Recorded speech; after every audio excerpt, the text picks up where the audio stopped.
So in order to get started with Flexbox, let's do something relatively simple. We'll have this square, which is 100 by 100 pixels, and we'll have it uh, basically, no matter how things end up resizing, staying in the center of the view area. So let's write the CSS that does this. I have this written, but let's actually do it from scratch. I'm going to take this out, put it back in a sec. Okay. So right now, the only HTML that we have is we have a div, which is sitting inside another div. So right now, if we went to look at this, we would see nothing because we've got this div, it's got no width and it's got no height, and so therefore you couldn't see anything anyway.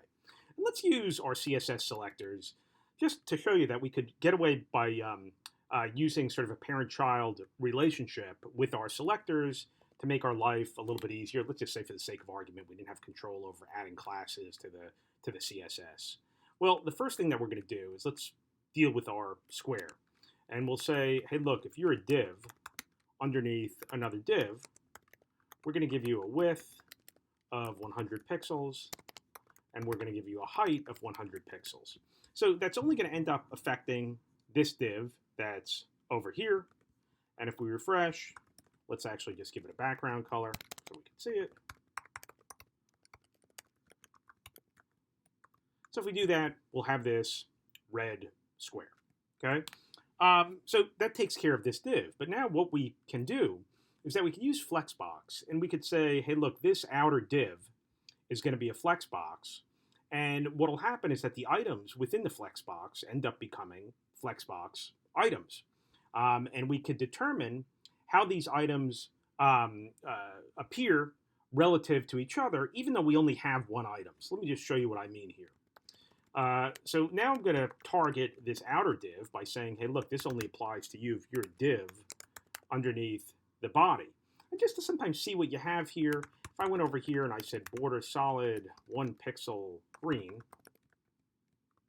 we would see that this div is only as high as the items are that are in it. And so what I'm going to do is, first thing I'm going to say is, hey, look, I'm going to make you display as a Flexbox.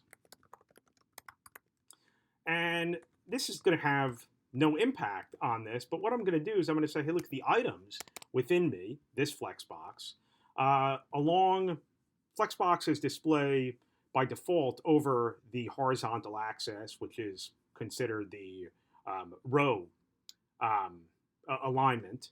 And I'm going to display them by saying, hey, look, I want to justify content, okay? So always think about justified content. This goes along the main axis, and by default, the main axis is the row. And I'll say I want to center you. So there's only one item that's here. If there was more than one item, they'd be clumped in the center. But this ends up moving this over to the center here. Now, the horizontal axis is specified with align items. We'll talk about why it's not align content a little bit later on. And I'm going to do this and say align items center. And I'm not going to end up seeing anything. The reason why I'm not going to end up seeing anything is that it has nowhere to go. There's no room in this outer container.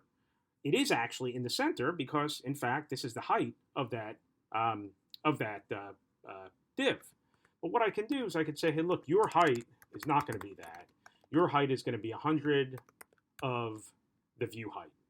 And now what will end up happening is that this will end up aligning directly in the center. So good exercise, good way to determine, hey, look, if you want to align something in the center of something, just make sure that you're looking at what you think is the correct height and deal with making the outer container a Flexbox. And again, you style the inner container however you want to end up styling it. But this is a first sort of gentle introduction to how to center something using Flexbox.